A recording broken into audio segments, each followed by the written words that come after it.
উনি বিরোধী দল সরকার দল আজকে আমরা ঐক্যবদ্ধভাবে সম্মিলিতভাবে দেশের এই সংকটময় মুহূর্তে দেশের মানুষের এই সংকটময় মুহূর্তে আমরা ঐক্যবদ্ধ হয়েছি।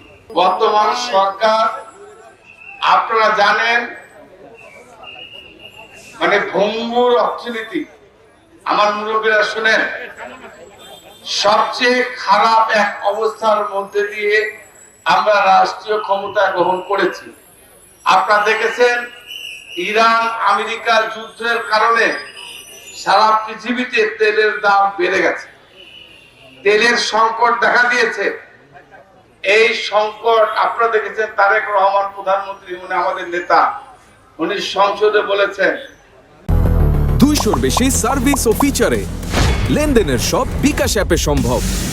উনি বিরোধী দল সরকার দল আজকে আমরা ঐক্যবদ্ধভাবে সম্মিলিতভাবে দেশের এই সংকটময় মুহূর্তে দেশের মানুষের এই সংকটময় মুহূর্তে আমরা ঐক্যবদ্ধ হয়েছি। আমি আপনাদের পরিষ্কার কথা বলতে চাই যে ফ্যাসিস্টদের কারণে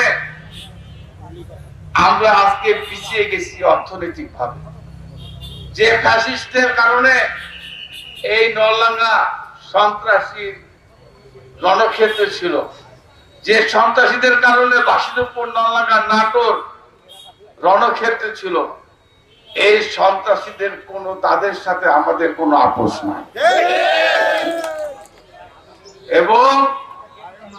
এবং আমরা সবচেয়ে বেশি কনসার্ন সেটা হচ্ছে মাদক। আমাদের সরকার স্বরাষ্ট্র মন্ত্রণালয় থেকে বলেছে, আমি এর আগেও বলেছি, যারা মাদকের ব্যবসা করেন তাদেরকেও ক্ষমা করা হবে না, এবং যারা মাদক